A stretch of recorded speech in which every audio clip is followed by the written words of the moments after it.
Assalamualaikum warahmatullahi wabarakatuh. Semangat pagi. Halo kawan pajak. Senang sekali kami menemani kawan pajak dalam podcast perdana KPP Madya Bandar Lampung. Bisa pajak. Bicara santai pajak. Yang akan ditemani oleh saya, Medi, dan rekan saya, Chandra. Cuaca terik siang hari, paling enak minum pop ice. asik. Sudah masuk bulan Juni, jangan lupa ikut PPS. Nah ini kalau pantun aja udah PPS, kawan pajak sudah tahu ya, kita pada podcast perdana ini pasti akan membahas tentang Program PPS. pengangkapan sukarela ya media. Nah, Oke nih Chan. Chan, apa sih Chan program penguat sukarela itu Chan?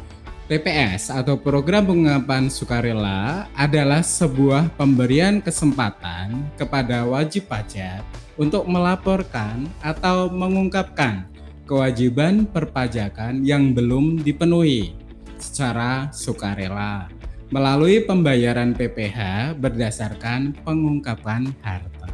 Oh ini kalau udah pengungkapan harta ini saya ingat dengan Undang-Undang Pengampunan Pajak ya Chandra ya. Betul Tax sekali. amnesty. Tax amnesty ya. Oke. Kalau tax amnesty itu ada undang-undang tersendiri. Kalau untuk program pengungkapan sukarela ini ada di Undang-Undang HPP ya Chandra ya. Betul, di Undang-Undang HPP, bukan harga pokok penjualan ya.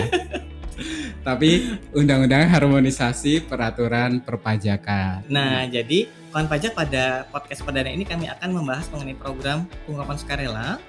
Dan di program pengungkapan sukarela ini kan ada dua kondisi ya Chandra ya, benar ya? Betul. Kondisi 1 dan kondisi 2. Nah, khusus untuk podcast perdana ini kami hanya akan membahas kondisi 1 ya Chandra ya. Kondisi 1, betul Nah. Medi. Kondisi 1 itu apa? Yuk tanya ke Chandra yuk. Nah, kondisi 1 kan pajak yaitu khusus untuk wajib pajak ya yang terdaftar sebagai peserta pengampunan pajak. Berarti WP alumni TA yang dulu Oke, berarti ya. alumni tax amnesty nih. Betul, alumni tax amnesty yang belum mendeklarasikan seluruh asetnya pada saat proses TA kemarin. Jadi Medi misalkan tahun 2016 kemarin Medi hartanya ada 20 ya, nilainya 100 miliar.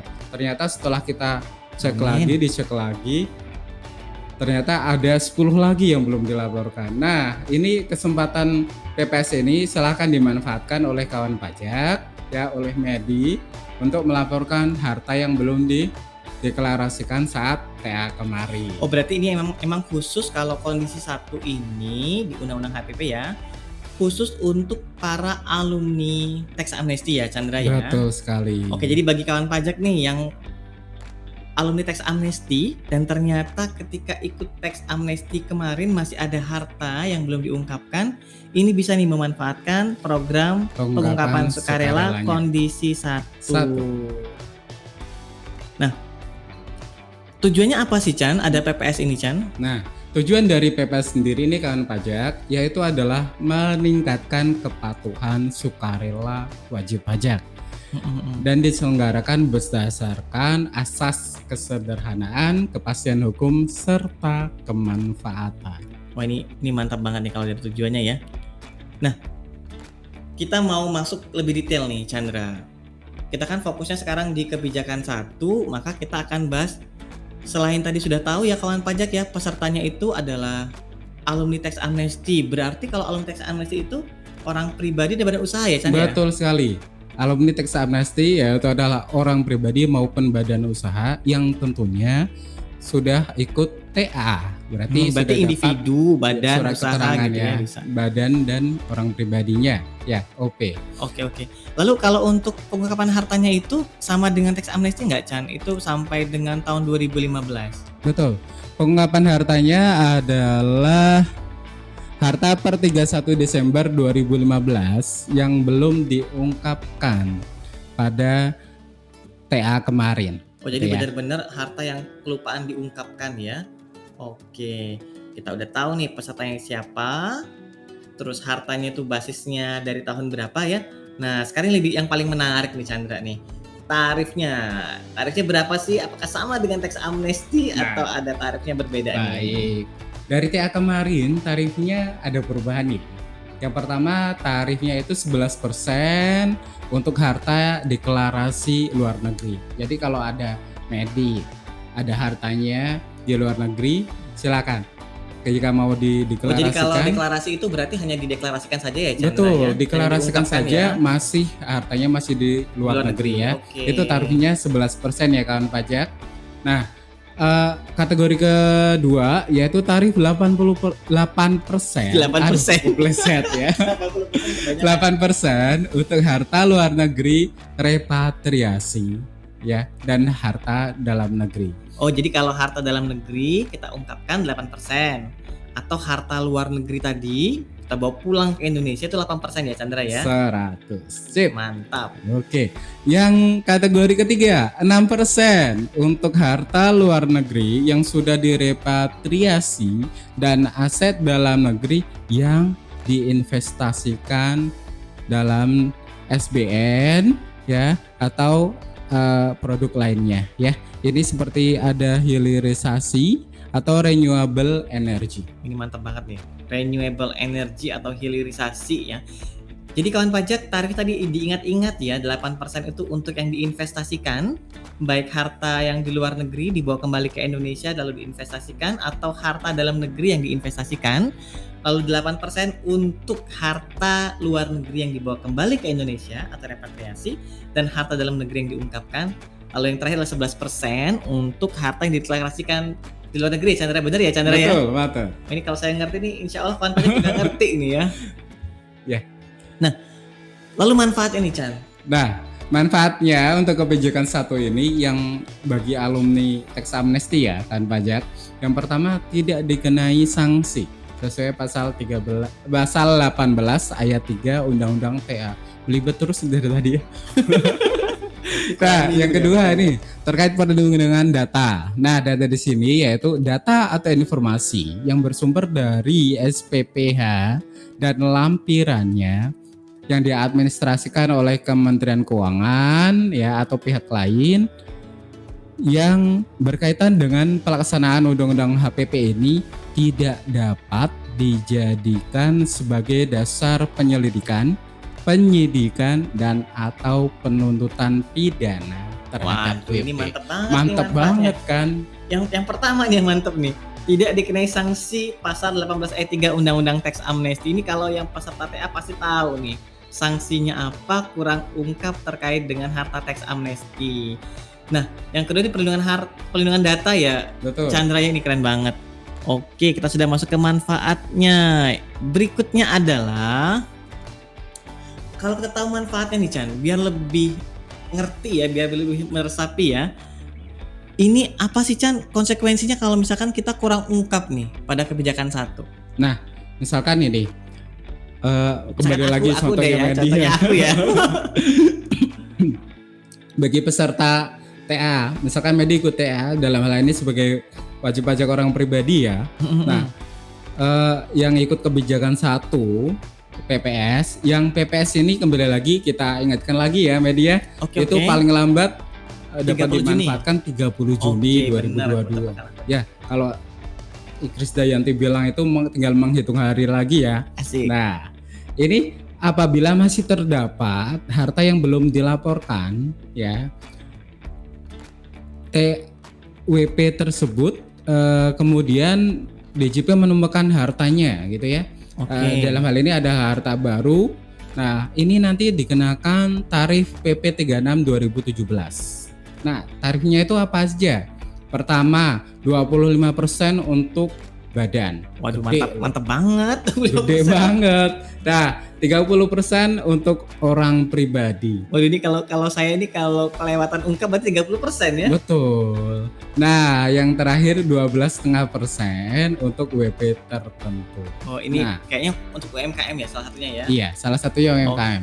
Nah, bagi jika ada aset yang kurang diungkap, dikenai sanksi 200%. Oh, ini yang pasal 18 ayat 3 Undang-Undang Tax Amnesty. Oke, jadi kawan pajak inilah konsekuensi kalau misalkan kita sebagai wajib pajak itu ada kurang ungkap harta, sudah diberikan kemudahan di PPS kebijakan satu tetapi kita terlewat misalnya ya. Nah, kita udah tahu nih Chandra nih manfaatnya. Terus manfaatnya, selain manfaat kita juga tahu basisnya ya. Itu kan berdasarkan undang-undang TA ya. Nah, sekarang saya mau tanya nih Chan, bagaimana cara ikutnya Chan? Ikut PPS? Cara Gampang ikut nggak nih PPS atau gampang antri-antri banget ini ya. kita? Ya. Jadi kawan pajak, jika ingin ikut PPS, selain kriterianya terpenuhi untuk kebijakan 1 yang sebelumnya harus ikut tax amnesty dulu. Nah, caranya adalah dengan melaporkan melalui e-form melalui DJP online. Oh, berarti sama seperti kita lapor SPT, SPT tahunan ya. Oke, SPT masa Iya. juga sama sih SPT sekarang DJP masa online ya. Online juga ya. Nah, Berarti kita lapornya secara elektronik. Itu kayak apa? Seperti apa? E-form ya, Chandra ya? betul, e-form melalui DJP online. Jadi nanti kawan pajak pastikan dulu mempunyai akun DJP online-nya diaktifkan.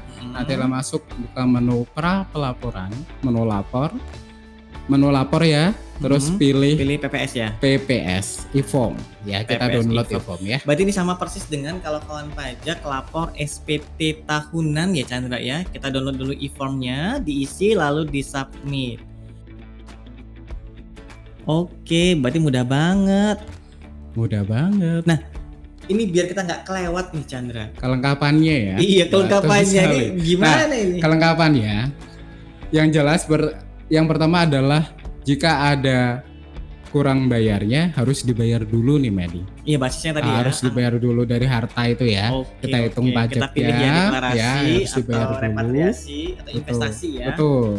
Harus Oke. dibayar dulu, keluaran TPN-nya, terus ada daftar rincian harta bersihnya. Ini yang kita isi ya. Iya.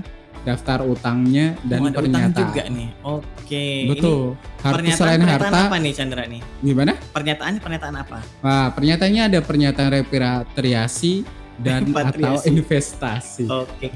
Ada surat pernyataan repatriasi dan investasi ya. Oke.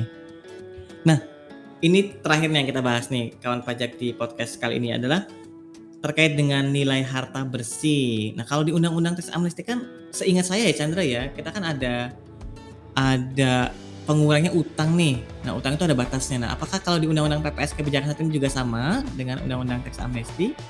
Betul. Untuk pajak penghasilan sendiri, pajak penghasilan ini kategorinya PPh final ya. Kita ngitungnya tarif kalikan nilai harta bersih. Oke. Ya, tarifnya kembali lagi ya, 11%, 8%, dan 6%. Kalikan nilai harta bersihnya. Harta bersih berasal dari harta dikurangi dengan utang sesuai dengan Undang-Undang TA.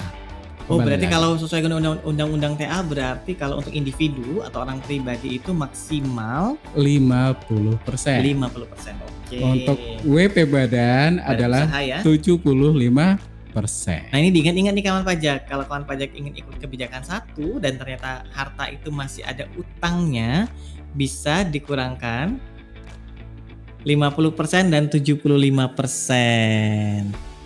Oke. Itu kita bahas ya Chandra ya. Kita bahas pada podcast kita pada hari ini, episode perdana ini. Nah, untuk kawan pajak, kalau kawan pajak ingin tahu lebih jelas mengenai PPS, khususnya kebijakan 1 ya. Yoi, kawan pajak bisa Datang langsung ke helpdesk PPS, ya. KPP Madya Bandar Lampung. Kita buka helpdesk sampai akhir Juni ya Chandra ya? Betul. Setiap hari dan jam kerja sampai dengan 30 Juni 2022. Ya, atau kawan pajak juga bisa akses di pajak.go.id/PPS karena di sana sudah ada informasi lengkap terkait dengan PPS. Kalau misalkan kawan pajak mau cari-cari tahu nih apa yang disampaikan oleh Chandra tadi terkait dengan nilai bersih lah, harta bersih atau berapa tarifnya, bisa cek langsung di sana. Atau kalau kurang jelas datang aja ke kantor ya Chandra ya. Dan jangan lupa juga follow Instagram kami di @pajakmadya_bandar_lampung karena dalam Instagram kami banyak sekali informasi-informasi baik PPS maupun informasi update perpajakan lainnya. Oh, mantap. Oke kawan pajak, sampai di sini dulu podcast perdana kita pada kesempatan kali ini.